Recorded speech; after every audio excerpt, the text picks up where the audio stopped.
My name is Agu, and I will tell you a story.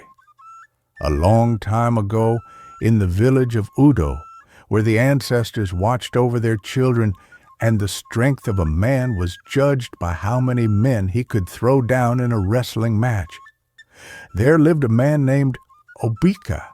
He was a wealthy farmer, respected by the elders and feared by many because of his strength and stamina.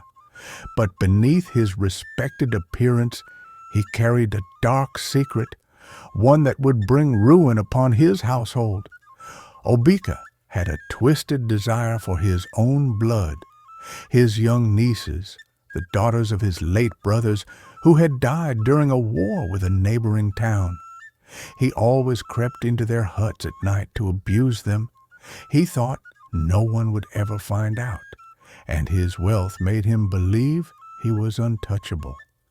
His wife, Neka, was a kind-hearted woman who noticed that the girls always trembled in his presence. She always asked why they were so scared and uncomfortable when he was around, and they gave no good reply. She suspected that something was wrong.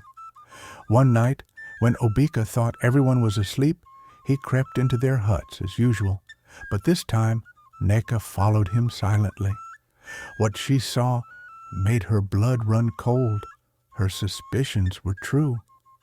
The next morning, she confronted him, but instead of remorse, Obika laughed.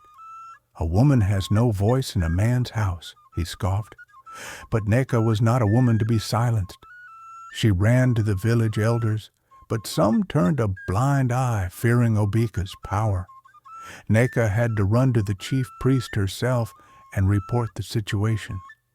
That night, a storm unlike any other swept through Udo. Thunder roared, and lightning struck the sacred Iroko tree at the center of the village. The chief priest, Dibia Ogwu, summoned the people and spoke in a voice that echoed beyond the world of the living. "A man among us has defiled the bloodline. The ancestors have seen, and they shall act." The people whispered in fear. That same night, Obika was seized by an unknown force. He thrashed and screamed as an invisible hand dragged him into the forest. Days later, his body was found by the river. His skin covered in mysterious carvings, his tongue swollen, unable to speak of his sins. The people called it the justice of the ancestors. He was stripped of all his wealth and casted out of the town. His nieces were finally free of his abuse. But where was Udo going? What about the little girls there?